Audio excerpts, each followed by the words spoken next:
tattoo. And the reason why we're not waiting to share this information, that is, until we get positive 100% DNA or dental verification that it is Cheyenne, is because we believe that there may be other victims in the area and throughout the Commonwealth of Virginia, and we need to act now. We need to act right now with our law enforcement partners to figure out who else our killer has had contact with and what's his MO. Dating sites, motels, blunt force trauma, shopping cart, final resting place. He's killed 4 already, and we suspect that he has more victims. He's a predator, as all serial killers are, and it's our collective effort in law enforcement to do everything we can with each other, with the community, to identify other places where he has been so we can bring closure and ultimately justice. He preys on the weak, he preys on the vulnerable, and he does unspeakable things with his victim. Our shopping cart killer does unspeakable things with his victims. And it's our collective duty and responsibility to bring justice and closure to all of our communities. I think I'm going to introduce first Chief Kelly Warner, again from the Harrisonburg Police Department. She's been a great partner, as has her entire police. Thanks, Chief. Good afternoon, everyone. I join Chief Davis in sending our condolences to all the victims' families in this tragedy that happened across the Commonwealth of Virginia. On November 23rd, 2021, Harrisonburg Police Department identified 2 female victims that were found dead in an open lot in a commercial district of the city of Harrisonburg. Anthony Robinson, age 35, was arrested as a result of video surveillance and cell phone records that connected him to 2 victims. The first victim, as Chief Davis mentioned, was Elizabeth Redmond, age 54, of Harrisonburg, and Tanita Laree Smith, age 39, of Charlottesville. Harrisonburg Police Department and Charlottesville Police Department were conducting 2 separate missing persons investigations, which resulted in narrowing the focus to search this open lot. Both women were discovered within a short distance of each other, dead, although their deaths took place at 2 separate times. On November 30th, 2020, a Metropolitan PD contacted the Harrisonburg Major Crimes Division and noted that the last known person that a missing person that they were investigating had contact with Robinson. It was a result of that information, HPD Major Crimes was able to determine that through cell phone records that contact took place in and around the area of the Moon Inn on Richmond Highway in Alexandria. Then we received contact from Fairfax Police Department, and Major O'Carroll's team contacted us. And so then we began this coordinated effort to track down more victims, unfortunately, that were at the hands of this shopping cart killer, Mr. Robinson. So now I'd like to introduce Major O'Connor. Thank you, Chief. I appreciate that. Good afternoon, everyone. As introduced, I'm Major Ed O'Carroll. I have the pleasure of heading the Fairfax County Police Department's Major Crime, Cyber, and Forensics Bureau. 10 days ago, on December 7th, detectives from the Fairfax County, Virginia Police Department received a call for assistance from the Metropolitan Washington, D.C. Police Department for help in locating a missing female. My team immediately pulled resources together to aid in the search. Detectives were informed that Ms. Cheyenne Brown, 29, of Washington, D.C., took the Metro from Washington, D.C. to the Huntington Metro stop on September 30th and never returned. Digital data showed that Ms. Brown was in the 16100 block of Richmond Highway, possibly at the Moon Inn on the night of her disappearance. Homicide detectives, with assistance of a cadaver dog from the George Mason University Police Department, responded to the Moon Inn in that immediate area and conducted a search. Unfortunately, we were unable to locate Miss Brown or any evidence relevant to her whereabouts. My team traveled to Harrisonburg to meet the chief and her detective team and to gather additional intelligence about the link between Miss Brown and our suspect and the nexus to Fairfax County. Detectives from my homicide squad coordinated with the Metro Transit Police Department and actually located video surveillance of Miss Brown at the Huntington Metro stop on September 30th. We authored a search warrant, executed for cellular data, and we received it immediately, confirming that Miss Brown and the suspect were at the same location on September 30th, the night of her disappearance. Video surveillance confirms that the victim and the suspect were together in Washington, D.C. at the same metro stop on that fateful night. This past Wednesday morning, new information was provided that took my detectives back to the area of the Moon Inn to expand their original search. Wednesday afternoon, just 2 days ago on December 15th, homicide detectives found what had caught their eye, which is in the wooded area just off Route 1 of an item that required a little bit more of investigative research. Remembering that the victims in the Harrisonburg murders were transported by using a shopping cart, detectives observed a shopping cart in the wooded area not far from the Moon Inn. Besides the shopping cart was a loan container. When detectives looked inside the loan container, their worst fears were confirmed. They observed what appeared to be human remains. We contacted the Office of the Medical Examiner. They responded, along with an anthropologist from the George Mason University, Dr. Falsetti. And thank you to the doctor and the team. The initial analysis done on the scene confirmed what we thought. Likely human remains were inside. Through a coordinated effort between the Fairfax County Police Department, Harrisonburg, the Metropolitan Police Department, detectives tentatively believe the remains discovered in the container are that of Miss Brown. As the Chief Davis mentioned, the tentative identification is based upon a very distinct tattoo that Miss Brown had on her body. We are working with the Department of Forensic Science and further DNA testing to positively and scientifically confirm her identity. Sadly, these remains were not alone in the container. The remains of another unknown identified individual were discovered. Detectives have been working nonstop on this case since being notified of Miss Brown's disappearance in Fairfax County.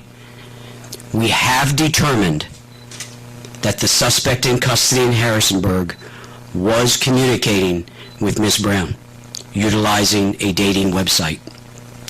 Detectives are hoping that further examination of these records that we have and more that are coming will provide additional information on who the second victim is.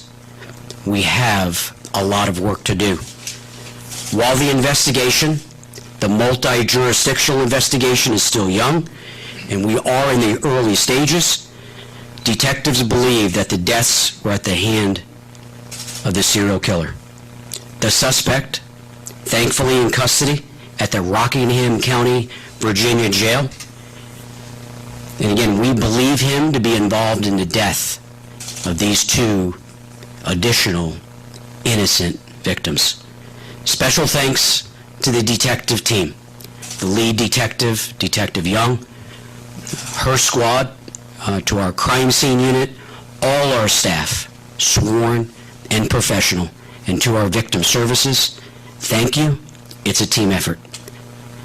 There may be other victims in this case, and we are asking for anyone with additional information to come forward. Call the Fairfax County Police Department Major Crimes Bureau at 703-246-7800. Tips can also be submitted anonymously through our Crime Solvers program. And that phone number is 1-866-411-TIPS. That's 1-866-411-TIPS. Again, anonymous tipsters can make that call, and there is a reward program for information that leads to charges. So my remarks in closing is not to the suspect, and it's not to my team. It's to the impacted families. I'm sorry. My deepest condolences. This police department, the Harrisonburg Police Department, all the agencies mentioned are absolutely committed. Justice will prevail, and the offender will be held accountable for what he did, and we haven't ruled out they, I'll use the plural term, maybe what they did, and how he or they did it. Thank you.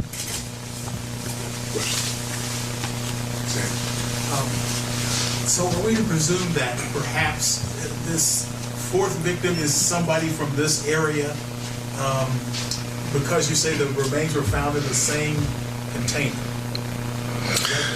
So Sam, we have not positively identified the fourth victim, but we have leads that will hopefully in short order help us identify this unidentified person. We do have leads on who it may be. The state of decomposition was so bad that it's going to take a little bit of work, but we have leads about a missing person in particular in the area, last seen in the area, that we're following very closely. In this area? Last seen in this area. Chief, Bruce? as I understand it, Ms. Brown was 4 months pregnant. Does Virginia law allow you to charge for the death of that baby?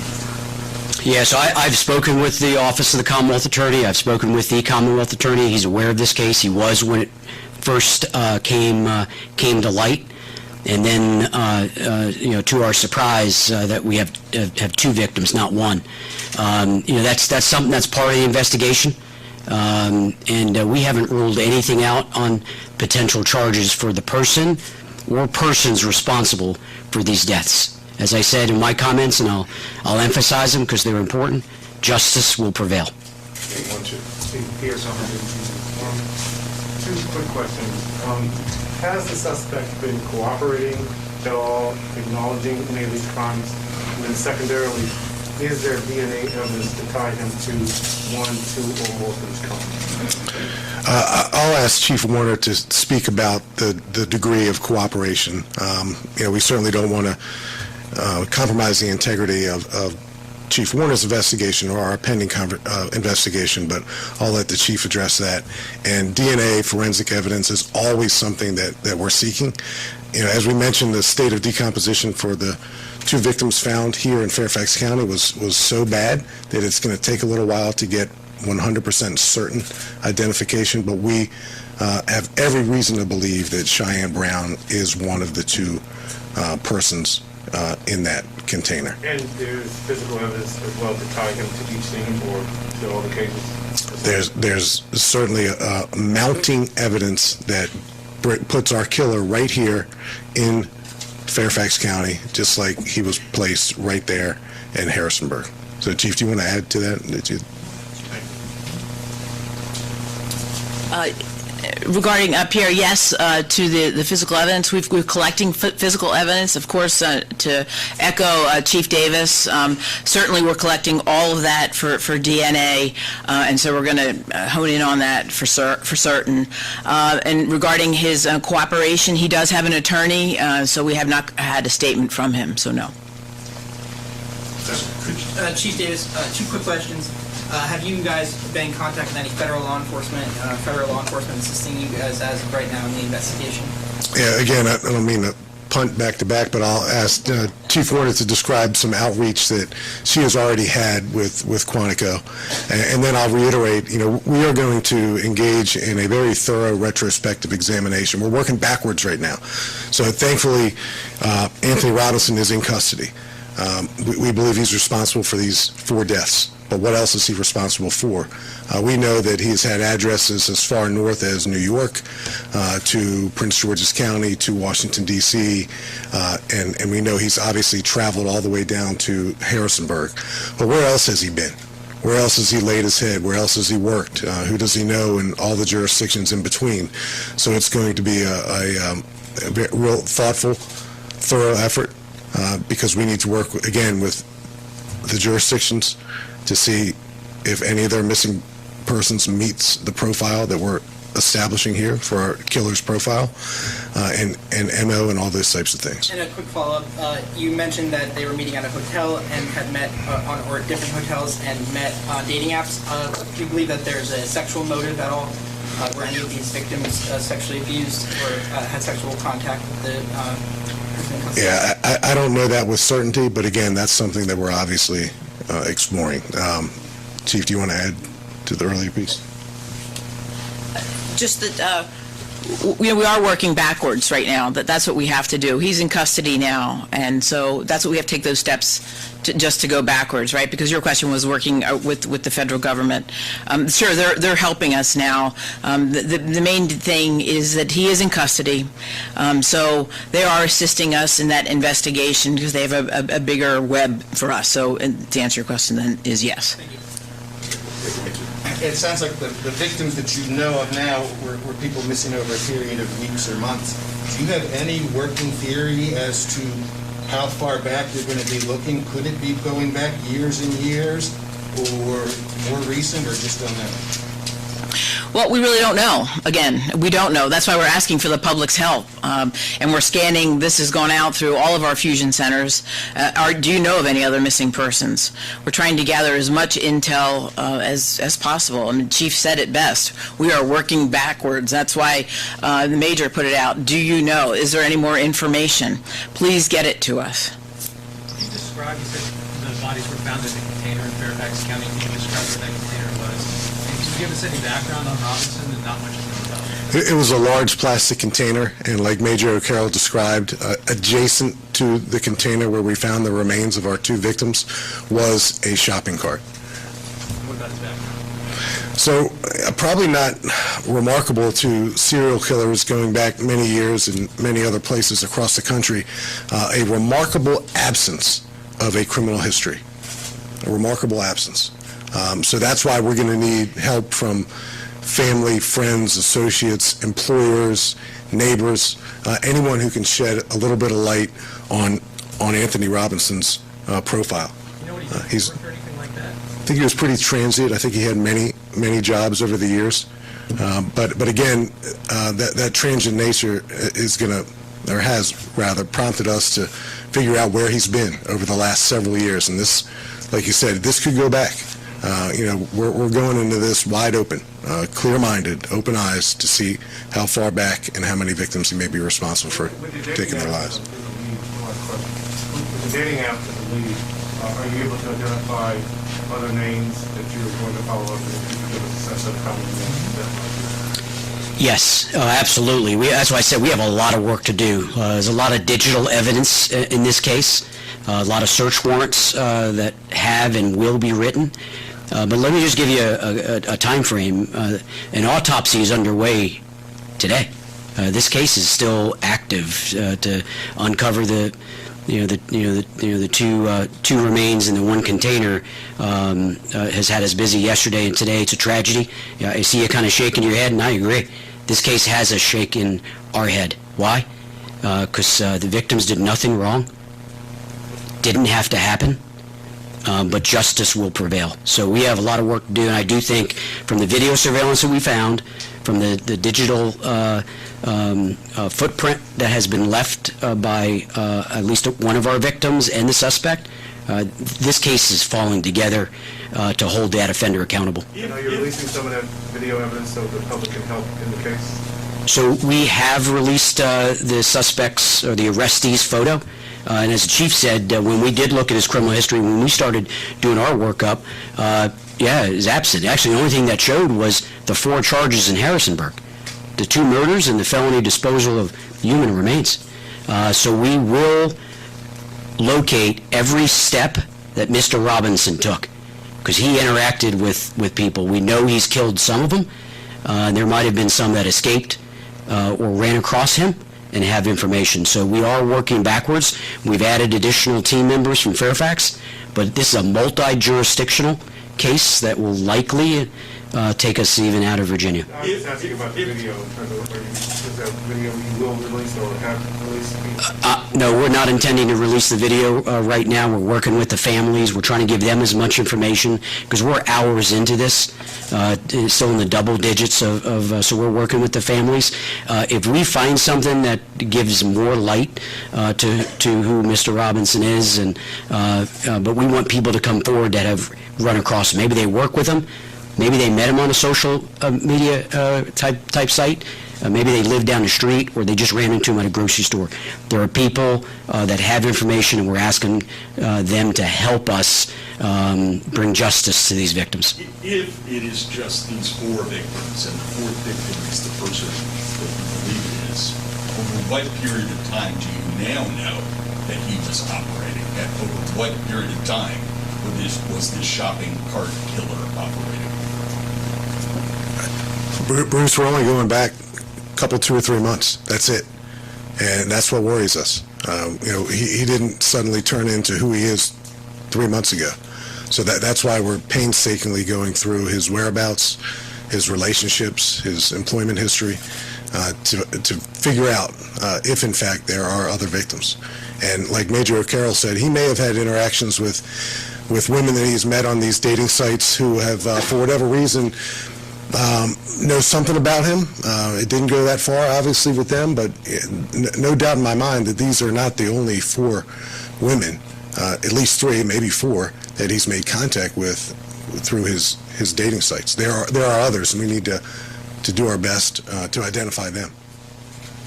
Yes, sir. Has Fairfax County filed any charges yet? Not yet.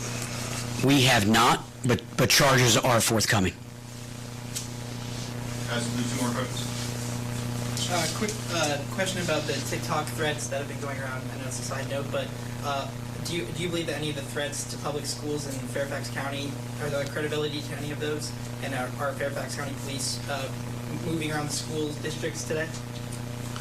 Well, yeah, I'll say, first and foremost, we have a premier school resource officer program. Our SROs are part of a nationally renowned SRO program. So we're aware of all those bits of information that come in, and we act upon them swiftly and judiciously. So it's something we always take very seriously, and we're taking it very seriously this time. Thank you. Just for each of the victims that you know, were all of them introduced to him through the dating app? Is that how We believe that the 3 are. Obviously, we don't have a confirmed identity on the 4th one, so I can't speak to her. But again, the commonality is, how do they meet? Dating sites. How are they killed? Trauma to the body. How are they transported to their final resting place? The shopping cart, hence shopping cart killer. And I don't want to give this guy a cape, but that's who he is. He's a killer. He's a serial killer. We know who he is. Thank God he's behind bars right now, but that still doesn't take away from the urgency that exists to identify any other victims that might be out here, literally beyond the Commonwealth of Virginia and up the East Coast. Thank you.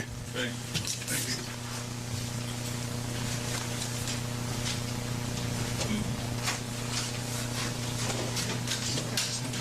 okay to sit here for a little bit?